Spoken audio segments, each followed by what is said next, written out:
Hello everybody, welcome to Magnet Brains Hindi medium channel. और मैं हूं अनीशा, आपकी अपनी इंग्लिश एजुकेटर।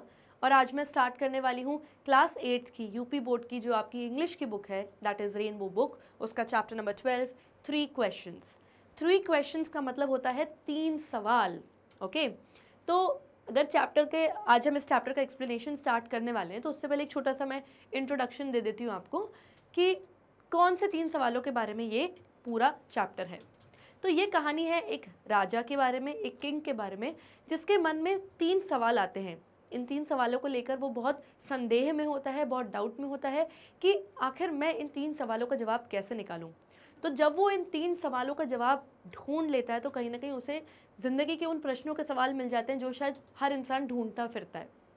कैसे वो इन 3 सवालों के जवाब ढूंढता है और किस तरीके से उसको इन 3 सवालों के जवाब मिलते हैं, वो हम पढ़ेंगे आज इस चैप्टर में। So let's begin with the chapter. Long, long ago, there lived a very brave and kind king. He wanted to serve his people well. बहुत बहुत बहुत पहले की बात है, एक राजा रहता था। वो कैसा था? बहुत ब्रेव था, यानी वो राजा बहुत बहादुर था, और काइंड किंग था, यानी बहुत ही दयालु राजा था। He wanted to serve his people well. अपने लोगों की, यानी जो अपनी प्रजा की, उसको हमेशा से बहुत सेवा करनी थी और अपनी प्रजा को हमेशा अच्छे से रखना चाहता था वो राजा। Once a thought came to the mind of the king. He thought he would never fail if he knew 3 things. एक बार उस राजा के दिमाग में कुछ विचार आए, और वो विचार ये थे कि उन्होंने सोचा कि मैं अपने जीवन में कभी भी फेल नहीं होऊंगा, यानी अपने जीवन में कभी भी असफल नहीं होऊंगा अगर मुझे 3 चीज़ों के बारे में पता होगा। कौन सी 3 चीज़ें? Those 3 things were, number 1, what is the right time to begin something? वो 3 चीज़ें क्या थी? वो 3 चीज़ें ये थी, सबसे पहली, what is the right time to begin something? किसी भी चीज़ को बिगिन करने के लिए, यानी किसी भी चीज़ की शुरुआत करने के लिए उचित समय, राइट टाइम क्या होना चाहिए। दूसरा सवाल क्या था? Which people should he listen to? ऐसे कौन से लोग हैं जिनको राजा सुनना चाहिए, यानी राजा उन्हीं लोगों की सुने। किन लोगों की राजा सुने, यानी किन लोगों की बात राजा माने। तीसरा सवाल क्या था? What is the most important thing for him to do? राजा के लिए सबसे इम्पॉर्टेंट, सबसे आवश्यक चीज़ कौन सी है जो उसे सबसे पहले करनी चाहिए। किन चीज़ों पर राजा को अपना ध्यान आकर्षित करना चाहिए। वो सारी चीज़ें उनको परेशान कर रही थी कि ये 3 सवाल जो हैं, मुझे पता पड़ जाए ना इन सवालों के उत्तर, तो मैं अपने जीवन में कभी भी असफल नहीं होऊंगा। The king therefore sent messengers throughout his kingdom, promising a large sum of money to anyone who would answer these 3 questions. और इसी वजह से जो राजा था, उसने अपने मैसेंजर्स यानी संदेहवाहकों को पूरे किंगडम यानी पूरे साम्राज्य में फैला दिए और बोला कि तुम मेरा ये संदेश पूरे साम्राज्य में फैला दो कि वो इंसान, कोई भी अगर ऐसा इंसान जिसने मेरे इन 3 सवालों के जवाब दे दिए, तो उसको लार्ज सम ऑफ मनी मिलेगा, यानी उसको बहुत भारी मात्रा में पैसे, रकम, सोने के सिक्के, ये सब कुछ मिले जाएंगे। तो अपने संदेश वाहकों यानी अपने मैसेंजर्स को पूरे साम्राज्य में उन्होंने ये संदेश देकर फैला दिया। Many learned men came to the king, but all with different answers. In reply to the first question, some said, the king must prepare a timetable and follow it strictly. तो अब क्योंकि ये संदेश वाहकों, मैसेंजर्स ने ये पूरा संदेश फैला दिया, तो बहुत सारे लर्नड मैन यानी बहुत सारे एक्सपर्ट आदमी, विद्वान आदमी जो थे, वो राजा के महल में आए उनके 3 सवालों के जवाब देने के लिए। और सभी विद्वान लोगों के जो उत्तर थे वो बहुत डिफरेंट थे, अलग अलग उत्तर दिए सबने। जो पहला सवाल था कि मुझे कौन सा सही चीज़ को, किसी भी चीज़ को करने का राइट टाइम यानी उचित समय क्या है, तो जो पहला सवाल था उसके उत्तर में सम सेड, कुछ लोगों ने कहा कि राजा को क्या बना लेना चाहिए, एक टाइम टेबल यानी एक समय सारिणी बना लेनी चाहिए, और उस समय सारिणी को वो स्ट्रिक्टली उसका पालन करें, यानी बहुत कठोरता से उसको पालन करें, चाहे कुछ भी हो जाए, उस समय सारिणी के अलावा वो कुछ भी ना करें, तब उनको पता चलेगा कि किसी भी चीज़ को करने का उचित समय क्या है। Others said it was impossible to decide in advance the right time for doing something. और कुछ दूसरे विद्वानों ने कहा कि ये इम्पॉसिबल है, ये बताना तो असंभव है, पहले से ये फैसला करना असंभव है, पहले से एडवांस में, पहले से कि किसी भी चीज़ को करने के लिए सही समय क्या है, ये बताना तो असंभव है। Yet others said that the king needed a council of wise men who would help him act at proper time. और फिर कुछ दूसरे लोगों ने कहा कि राजा को एक काउंसिल ऑफ वाइज मैन चाहिए। काउंसिल का मतलब सलाहकार परिषद, यानी कुछ आदमियों ने कहा, कुछ विद्वान आदमियों ने कहा कि राजा को ना एक सलाहकारों का परिषद यानी एक काउंसिल, एक ग्रुप चाहिए जिसमें वो सारे लोग हों, वो सारे सलाहकार हों जो राजा को बता पाएँ कि कौन सी चीज़ें सही समय यानी प्रॉपर टाइम पर करी जा सकती हैं और इससे राजा की बहुत मदद होगी। Some others said only magicians could look into the future and tell the right time for an action. और कुछ लोगों ने कहा कि सिर्फ magicians यानी सिर्फ जादूगर ही होते हैं जो फ्यूचर यानी आपको भविष्य के बारे में बता पाएँ, पहले से बता पाएँ कि किस समय पर आपको क्या चीज़ करनी चाहिए। तो ये तो सिर्फ जादूगर ही बता सकते हैं और तो कोई नहीं बता पाएगा। Equally different were the answers to the second question. अब पहले सवाल के जितने भी जवाब दिए सब ने डिफरेंट यानी सब ने अलग अलग दिए। जो दूसरा सवाल था, जो सेकंड क्वेश्चन था, उसके भी जितने लोगों ने उत्तर दिए सब अलग थे पहले सवाल की तरह। जिस तरीके से पहले सवाल के अलग अलग उत्तर दिए सभी ने, उसी तरीके से इक्वली बिल्कुल उसी तरीके से जो दूसरे सवाल के उत्तर थे वो सभी ने अलग अलग दिए, किसी का भी सेम उत्तर नहीं आया। तो दूसरा सवाल क्या था कि राजा को किन लोगों की सुननी चाहिए। Some said the right people for the king to listen to were his advisors. तो कुछ लोगों ने कहा कि जो सही लोग हैं जिनको राजा को सुनना चाहिए वो हैं राजा के एडवाइजर्स यानी राजा के सलाहकार। राजा को सिर्फ और सिर्फ अपने सलाहकारों की सुननी चाहिए। Others said that his soldiers were the most important to him. और कुछ दूसरे लोगों ने कहा कि जो राजा के सोल्जर्स हैं, जो उसके सैनिक, जो उनके सिपाही हैं, वो राजा के लिए सबसे ज़रूरी है, सबसे इम्पोर्टेंट है, राजा को उन्हीं सिपाहियों की सुननी चाहिए। To the third question, some said the most important thing was science, others said it was warfare, still others said it was religious worship. जो तीसरा सवाल था, जो थर्ड क्वेश्चन था, जो कि था कि राजा को किन मामलों पर पहले अपना ध्यान आकर्षित करना चाहिए, उसके लिए कुछ लोगों ने जवाब दिया कि राजा के लिए जो सबसे इम्पोर्टेंट, जो सबसे आवश्यक चीज़ है वो है साइंस यानी विज्ञान। राजा उन सब चीज़ों पर ध्यान दे जो वैज्ञानिक तौर पर सही हैं, उन चीज़ों पर ध्यान दे। दूसरों ने कहा वॉरफेयर पर ध्यान देना चाहिए राजा को सबसे पहले, यानी युद्ध के तरीके, युद्ध नीति की किस तरीके से युद्ध भूमि पर लड़ाई करना चाहिए, कैसी नीति, कैसी स्ट्रैटेजी बनानी चाहिए, इस पर ध्यान देना चाहिए राजा को सबसे पहले। और फिर दूसरे कुछ लोगों ने कहा कि राजा को रिलीजियस वर्शिप यानी धार्मिक पूजा पाठ पर सबसे पहले ध्यान देना चाहिए। तो सबके जो जवाब थे तीनों सवालों को लेकर अलग अलग थे, सबने अलग अलग जवाब दिए। The king was not satisfied with any of these answers, so he decided to seek the advice of a renowned hermit. अब जो राजा थे वो बिल्कुल भी satisfied नहीं थे, बिल्कुल भी संतुष्ट नहीं थे किन्हीं भी जवाबों से। इतने सारे लोगों ने जवाब दिए लेकिन राजा को कोई संतुष्टि नहीं मिली। तो राजा ने डिसाइड किया, फैसला किया कि वो किससे एडवाइस लेगा, किससे एडवाइस ढूंढेगा यानी किससे सलाह लेगा। एक बहुत रिनाउंड हर्मिट से यानी एक बहुत प्रसिद्ध सन्यासी, एक बहुत प्रसिद्ध फेमस साधु है, संत है, उनसे राजा जाके अपने पूरे सवालों के जवाब लेगा। The hermit lived in a wood which he never lived. अब ये जो hermit था, जो ये साधु संत था जिससे राजा जाकर मिलने वाले थे, ये कहाँ रहते थे? वुड में। अब वुड का मतलब होता है लकड़ी, लेकिन यहाँ पर वुड का मतलब है फॉरेस्ट यानी कि जंगल। ओके, यहाँ पे वुड का मतलब है जंगल। तो वो हर्मिट कहाँ रहता था? वो हर्मिट रहता था जंगलों में, विच ही नेवर लिव्ड यानी वो उन जंगलों से कभी बाहर नहीं निकला था और उसने उस जंगल को कभी भी नहीं छोड़ा था, हमेशा से वहीं रहता था। He only met common people और वो साधु सिर्फ साधारण लोगों से ही मिलता था। So the king put on simple clothes. He left his horse with his bodyguards and went alone to see the hermit. तो इसीलिए क्योंकि वो जो साधु था वो सिर्फ साधारण लोगों से मिलता था, तो इसीलिए राजा ने भी क्या करे, सिंपल क्लोथ्स, बहुत साधारण कपड़े पहन लिए, अपनी जो राजा की पोशाक थी वो सब उसने हटा दिए। यहाँ तक कि राजा ने जो अपना शाही घोड़ा था वो भी अपनी बॉडीगार्ड्स यानी अपने अंग रक्षकों के साथ उन्होंने अपना घोड़ा भी छोड़ दिया और अकेले ही बिना किसी सैनिकों के उस हर्मिट को देखने चले गए। देखने, टू सी मतलब टू मीट, मिलने चले गए, मिलने अकेले ही चले गए। Okay. Next, as the king reached the hermit's hut, he saw the hermit digging the ground in front of his hut. The hermit was old and weak. He breathed heavily as he worked. जैसे ही राजा उस संत उस साधु की हट यानी उनकी कुटिया, उनकी झोपड़ी तक पहुंचा। उन्होंने देखा कि जो हर्मिट था वो अपने हट के सामने यानी अपनी झोपड़ी के सामने की जो ज़मीन थी उसको डिग कर रहा था, यानी पूरी ज़मीन फावड़े से ऐसे खोद रहा था, गड्ढा कर रहा था। जो साधु था वो बहुत बूढ़ा और बहुत वीक यानी कमज़ोर था, और जिस वजह से बूढ़े होने की वजह से जो वो तेज़ तेज़ काम कर रहा था, इस वजह से ही ब्रेथ हेविली, वो बहुत ज़ोर ज़ोर से सांस ले रहा था क्योंकि वो थक रहा था बूढ़े होने की वजह से। The king went up to him and said, "Oh wise hermit, I have come to seek the answers to 3 questions.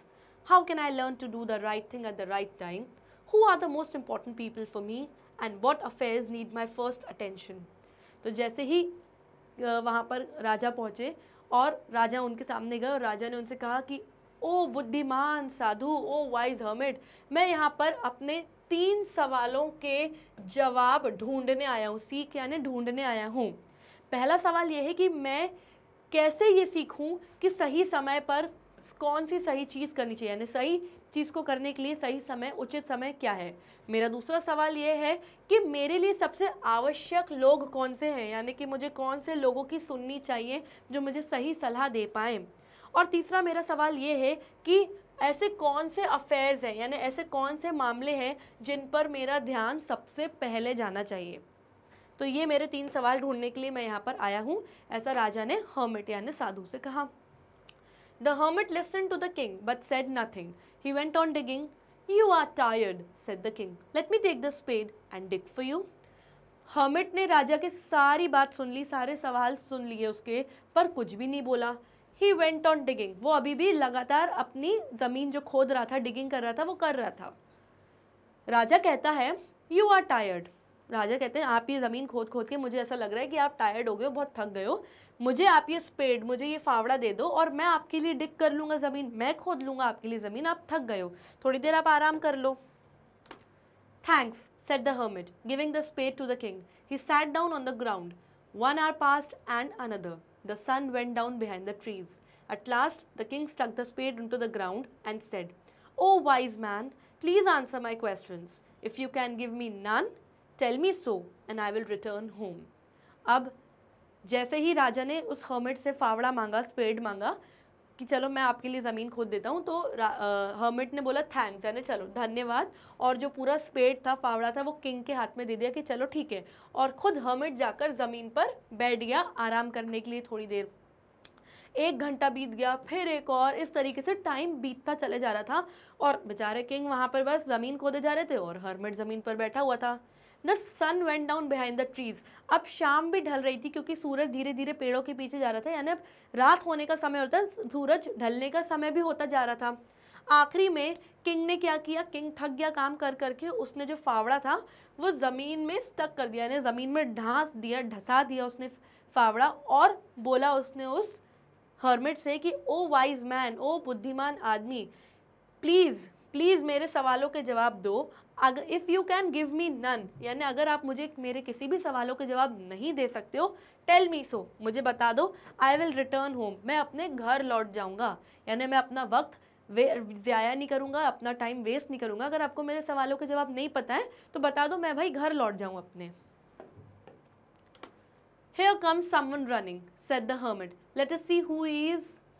उसी वक्त हर्मिट जो साधु है वो कहता है, अरे देखो वहाँ से कोई दौड़ता हुआ आ रहा है, चलो देखते हैं कि कौन है वो आदमी जो हमारी तरफ दौड़ता हुआ आ रहा है। The king turned round and saw a bearded man running towards him. His hands were pressed against his stomach from which blood was flowing. When he reached the king's side, the man fainted. जैसे ही king यानी राजा ने turn round किया, यानी मुड़कर देखा, उसने देखा कि एक बियर्डेड मैन यानी एक बड़ी सी दाढ़ी वाला आदमी उन राजा की तरफ दौड़ता हुआ आ रहा है। उस आदमी के जो हाथ थे उसने अपने इस तरीके से ऐसे पेट पर दबाए हुए थे और जिसमें से बहुत सारा खून बह रहा था, यानी यहाँ पर उसको कोई घाव हो गया था जिसमें से खून बह रहा था और उसने अपने पेट को इस तरीके से दबा लिया था। जैसे ही वो दाढ़ी वाला आदमी किंग के साइड यानी किंग के बगल में पहुंचा, वो आदमी फेंट हो गया यानी बेहोश होकर जमीन पर गिर गया। There was a large wound in his stomach. उस आदमी के पेट पर बड़ा सा घाव था। The king washed and bandaged it with his handkerchief and rebandaged it until the bleeding stopped. राजा ने क्या किया, राजा ने उस आदमी की मदद करी, उसका जो घाव था उसको पहले अच्छे से धोया, और फिर क्योंकि राजा के पास तो पट्टी नहीं थी तो राजा के पास एक हैंकरचीफ यानी कि रुमाल था, जिसको उन्होंने फाड़ के बैंडेज किया, यानी उस रुमाल की एक पट्टी बांधी उसके जख्म पर, उसके घाव पर, and rebandaged it until the bleeding stop. और फिर रुमाल अलग अलग कपड़े फाड़ फाड़ के उसको रीबैंडेज यानी बार बार उसकी पट्टी करते ही गए जब तक खून बहना रुक न गया। The man felt better and asked for water. अब थोड़ी देर बीत गई, अब आदमी को थोड़ा ठीक लग रहा था और फिर उसने पानी मांगा। The king brought fresh water for him. By this time the sun had set and the air was cool. तो राजा उसके लिए साफ पानी लेकर आया और इस वक्त तक सूरज बिल्कुल ढल चुका था, यानी रात हो चुकी थी, और एन एयर वॉज कूल यानी आसपास के वातावरण में ठंडी हवा, रात की जो ठंडी हवा होती है वो बह रही थी मानो। The king, with the help of the hermit, carried the wounded man into the hut and lay him down on the bed. The king was tired by now. He too lay down on the floor and slept all through the night. When he woke up, he saw the bearded man looking at him. अब राजा ने hermit यानी साधु की मदद से उस जख्मी आदमी को, वुंडेड मैन यानी उस जख्मी आदमी को उठाया और झोंपड़ी तक अंदर लेकर गया और वहाँ पर बिस्तर पे, यहाँ जो खटिया रखी थी उसके ऊपर उसको लिटा दिया। अब इस समय तक बेचारे राजा भी बहुत थक चुके थे, तो वो भी फ्लोर पर यानी ज़मीन पर ही लेट गए और सो गए। पूरी रात वो भी सो गए क्योंकि थक चुके थे। जब वो सुबह उठे, जब राजा सुबह को उठे तो उन्होंने देखा कि जब राजा की आंख खुली तो वो जो बियर्डेड मैन था, वो बड़ी सी दाढ़ी वाला जो आदमी था, वो जाग चुका है और राजा की तरफ देख रहा है घूर घूर कर। Forgive me, said the bearded man in a weak voice. तो वो दाढ़ी वाला आदमी अब राजा से क्या बोलता है, Forgive me, यानी कि मुझे माफ़ कर दो, और ये उसने बहुत ही कमज़ोर आवाज़ में कहा क्योंकि वो ज़ख्मी था। I don't know you and have nothing to forgive you for, said the king. You don't know me, but I know you. I am an enemy of yours. You had put my brother to death and seized our property. I knew that you had gone alone to meet the hermit. तो राजा कहते हैं कि तुम मुझसे माफ़ी क्यों मांग रहे हो, मैं तो तुम्हें नहीं जानता हूँ और तुमने कुछ ऐसा किया भी नहीं है जिसकी मैं तुम्हें माफ़ी दे दूँ। तो वो जो बियर्डेड मैन है, जो वो दाढ़ी वाला आदमी, वो कहता है कि आप मुझे नहीं जानते पर मैं आपको जानता हूँ, मैं आपका एनिमी हूँ, यानी मैं आपका एक दुश्मन हूँ। आपने मेरे भाई का कत्ल कर दिया था, यानी माय ब्रदर टू डेथ, यानी या कत्ल कर दिया होगा या फिर शायद मेरे भाई को आपने मौत की सज़ा सुनाई थी। एंड सीज्ड आवर प्रॉपर्टी, और जितनी भी हमारी प्रॉपर्टी थी, यानी जितनी भी हमारी धन दौलत थी, हमारी प्रॉपर्टी थी, आपने हमारी सब प्रॉपर्टी को सीज कर दिया था, यानी कब्जा कर लिया था, जब्त कर लिया था। मेरे भाई का कत्ल करके हमारी आपने ये सब कर दिया था। और वो दाढ़ी वाला आदमी कहते हैं कि मुझे पता है कि आप अलोन यानी अकेले ही इस हर्मिट यानी इस साधु से मिलने गए हैं, तो मैं आपका पीछा करने चला आया आपको मारने के लिए। I had planned to kill you, but when you did not return, I came out from my hiding place and your bodyguards wounded me. तो कहता है मैंने इसीलिए प्लान बनाया कि चलो राजा अकेला गया है तो इसको वहीं मार देता हूँ, मेरा बदला पूरा हो जाएगा मेरे भाई की मौत का। पर जब आप लौटे ही नहीं, क्योंकि राजा बहुत देर तक ज़मीन फावड़े से वो खोदता रहा, तो वो सोचता है कि जब राजा इतनी देर हो गई लौटा ही नहीं, तो मैं अपनी हाइडिंग प्लेस यानी अपने छुपने के स्थान से बाहर निकला, और जैसे ही मैं बाहर निकला आपके बॉडीगार्ड्स यानी आपके जो अंग रक्षक थे उन्होंने मुझे पकड़ लिया और मुझे इस तरीके से ज़ख्मी कर दिया। Somehow I escaped and reached you. Somehow यानी किसी तरीके से मैं आपके अंग रक्षकों के चंगुल से एस्केप हो गया, यानी भाग निकला और यहाँ तक आपके पास पहुंच गया। You dressed my wounds and saved my life. लेकिन आपने तो यहाँ उल्टा ही किया, आपने तो मेरे जख्मों पर पट्टी बांधी और मेरी जान बचा ली आपने। Now if I live, I will serve you as your most faithful servant. Forgive me. तो वो दाढ़ी वाला आदमी कहता है कि अब अगर मैं रहा, यानी अब अगर मैं जीवित रहा, तो मैं पूरी उम्र आपका दास बन के रहूँगा, आपका सबसे फेथफुल यानी आपका सबसे लॉयल, सबसे ईमानदार आपका दास बन के रहूँगा और जीवन भर आपकी सेवा करूँगा मैं। फॉरगिव मी, आप मुझे माफ़ कर दीजिए। The king was happy to have won over his enemy so easily. The king promised him to give back his property. The bearded man thanked the king and left. अब king जो कि राजा थे वो बहुत खुश हुए, उनको लगा कि वाह, मैं अपने एनिमी, मैं अपने शत्रु से इतनी आसानी से जीत गया। वो तो मुझे मारने आया था, लेकिन यहाँ पर मेरी अच्छाई थी कि मैंने उसकी मदद करी और अब वो शर्मिंदगी महसूस कर रहा है और उसने मुझसे माफ़ी भी मांगी और मुझे सच भी बताया। और फिर किंग ने और अच्छी दिखाई, किंग ने उसको वादा किया कि ठीक है, हमने तुम्हारी जो भी प्रॉपर्टी, जो भी तुम्हारा धन दौलत पर कब्जा कर लिया है, हमारा वादा है कि हम तुम्हें वापस कर देंगे सब। और फिर वो जो दाढ़ी वाला आदमी है उसने बहुत शुक्रिया कहा राजा से और वहां से चला गया। Before leaving, the king wanted to meet the hermit. The hermit was sowing seeds in the field. The king asked to him, "Please answer my questions. Your questions have already been answered," said the hermit. अब king का भी वहाँ पे कोई काम नहीं था, उसने भी सोचा मैं चले जाता हूँ, लेकिन जाने से पहले राजा चाहते थे कि वो एक आखिरी बार उस हर्मिट, उस साधु से मिलकर जाएं। जो साधु था वो फील्ड में यानी ग्राउंड में, वहाँ पर खेत में क्या कर रहा था, सोइंग सीड्स यानी बीज बो रहा था। राजा ने उनसे पूछा, प्लीज़ मेरे सवालों के जवाब दे दीजिए।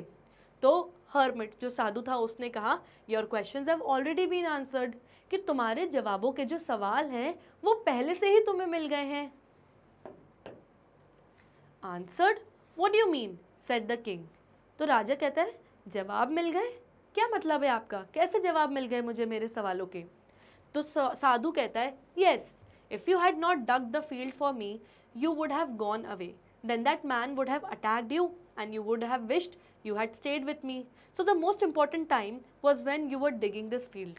तो साधु कहता है, हाँ, अगर तुमने मेरे लिए ये ज़मीन डग नहीं की होती, यानी मेरे लिए ज़मीन खोदी नहीं होती, तो तुम क्या करते, तुम मेरे पास रुकते क्या, यू वुड हैव गॉन, तुम चले गए होते। और फिर वो जो आदमी था वो तुम्हारे ऊपर अटैक कर देता, यानी कि हमला कर देता। और फिर जब तुम्हारे पर हमला हो जाता तब तुम विश करते, तब तुम इच्छा करते कि काश तुम मेरे साथ ही वहाँ पर रुक जाते, यानी काश मैं साधु के पास ही वहीं रुक जाता तो मेरे ऊपर हमला नहीं होता। तो जो सबसे इम्पॉर्टेंट टाइम, जो सबसे आवश्यक समय होता है, was when you were digging the field, वो तब था जब तुम मेरे लिए यहाँ पर ये ज़मीन खोद रहे थे। वो सबसे आवश्यक समय था, क्योंकि इस समय अगर तुम यहाँ पर नहीं होते, तुम वहाँ होते और तुम्हारे ऊपर हमला हो चुका होता। And I was the most important man and to do me good was your most important thing.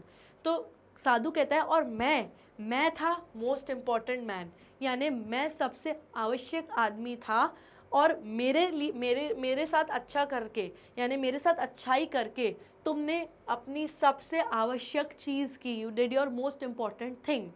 Afterwards when the man ran to us, the most important time was when you were caring for him.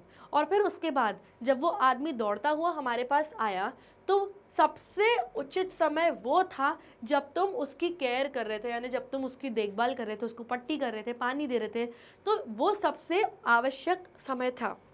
So he was the most important man and what you did for him was your most important thing. तो उस क्षण में सबसे ज़रूरी आदमी था वो दाढ़ी वाला आदमी जिसकी तुम देखभाल कर रहे थे, एंड सबसे इम्पॉर्टेंट चीज़ वो थी जो तुम कर रहे थे, यानी जो तुम उसके लिए कर रहे थे, उसकी केयर करके, उसकी देखभाल करके, उसकी जान बचा रहे थे। Remember, there is only one time that is important and that time is now. तो साधु कहता है कि याद रखो, इस दुनिया में सिर्फ एक ही वक्त आवश्यक है, एक ही टाइम इम्पॉर्टेंट है, और वो टाइम है नाउ, यानी कि अभी। जो प्रेजेंट टाइम में, जो वर्तमान काल में जहाँ पर तुम हो, वो सबसे इम्पॉर्टेंट टाइम है। तुम जिसके साथ हो वो आदमी तुम्हारे लिए सबसे इम्पॉर्टेंट है, तुम्हें उसी की सुननी चाहिए, और तुम उस आदमी के लिए जो कुछ भी अच्छाई कर रहे हो, भलाई कर रहे हो, वो सबसे इम्पॉर्टेंट चीज़ है जिस पर तुम्हें ध्यान देना चाहिए। The most important person is the person you are with at a particular moment, for no one knows what will happen in the future. तो जो सबसे ज़रूरी आदमी, इम्पॉर्टेंट आदमी जिसकी तुम्हें सुननी चाहिए, वो आदमी, वो पर्सन वो है जिसके साथ तुम उस पर्टिकुलर मोमेंट, उस क्षण में जिसके साथ तुम हो, क्योंकि किसी को भी नहीं पता कि फ्यूचर में या भविष्य में क्या होगा। तुम्हें किसकी सुननी चाहिए, तो किसी को नहीं पता, तुम जिस वक्त जिसके साथ हो उसी की सुनो। The most important thing is to do that person good, because we are sent to this world for that only. और जो सबसे ज़रूरी चीज़ है वो ये है कि जिस व्यक्ति के साथ, जिस इंसान के साथ तुम उस वक्त प्रेजेंट टाइम में, वर्तमान काल में हो, तुम उसके साथ अच्छा करो, उसके साथ भलाई करो। क्यों? क्योंकि हम इस दुनिया में इसीलिए ही भेजे गए हैं, यानी भगवान ने हमें दुनिया में गुड करने के लिए, यानी अच्छाई और भलाई करने के लिए ही भेजा है, इसलिए तुम वही करो। तो इस तरीके से ये एग्जाम्पल्स देके, उदाहरण देके जो साधु था उसने समझाया पूरा कि किस तरीके से जो तुम्हारे 3 सवाल थे उसके उत्तर दिए उसने किसको, उस राजा को। Adapted from the story 3 questions bye Leo Tolstoy. तो ये जो कहानी है, जो स्टोरी हमने आज पढ़ी, ये हमको कहाँ से मिली? एक और कहानी थी जिसका नाम था 3 क्वेश्चंस, बड़ी सी स्टोरी थी, उसमें से थोड़ा सा ये पार्ट निकाल के आज हमने एज अ स्टोरी पढ़ी है। और जो हमारे राइटर, जो हमारे लेखक हैं वो कौन है? Leo Tolstoy. ये एक रशियन लेखक है, रशियन राइटर है, जिनकी पिक्चर आप मेरे लेफ्ट हैंड साइड पर देख सकते हैं। Okay, and with this we come to the end of this session. I hope आपको ये स्टोरी बहुत अच्छे से समझ में आ गई होगी। Do not forget to like, subscribe and share our YouTube channel. तब तक के लिए bye bye and take care.